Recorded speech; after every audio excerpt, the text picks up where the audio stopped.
Est-elle la grande oubliée des Césars?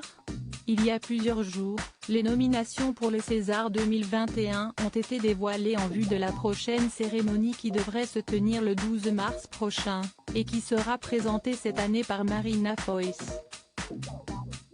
Toutefois, si plusieurs films comme Les choses qu'on dit, Les choses qu'on fait ou encore Été 85 récoltent 13 et 12 nominations chacun, il se trouve que certaines actrices se sont senties un peu oubliées par l'Académie.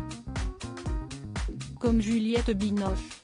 Tandis qu'elle pensait être nommée pour son rôle dans La Bonne Épouse, la comédienne s'est étonnée du contraire. Miroir, mon beau miroir.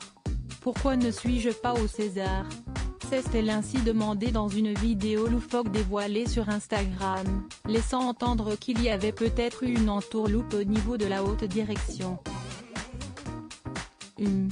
Comme si esti bizarre. César, a-t-elle poursuivi, avant toutefois de féliciter en légende ses partenaires Noémie Lvovsky et Yolande Moreau, nommées dans la catégorie meilleure actrice dans un second rôle, mais aussi Édouard Baird, qui concourt pour le trophée du meilleur acteur dans un second rôle, également pour La Bonne Épouse.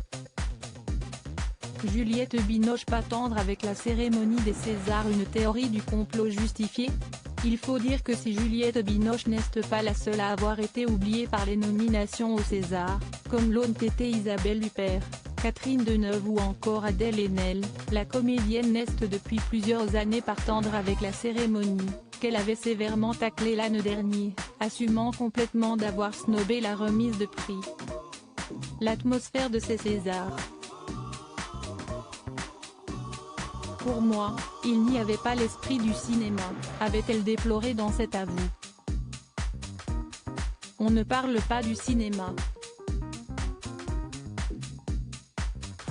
Là si est une espèce de sketch non-stop pour faire de l'audimat, mais ça fait fuir.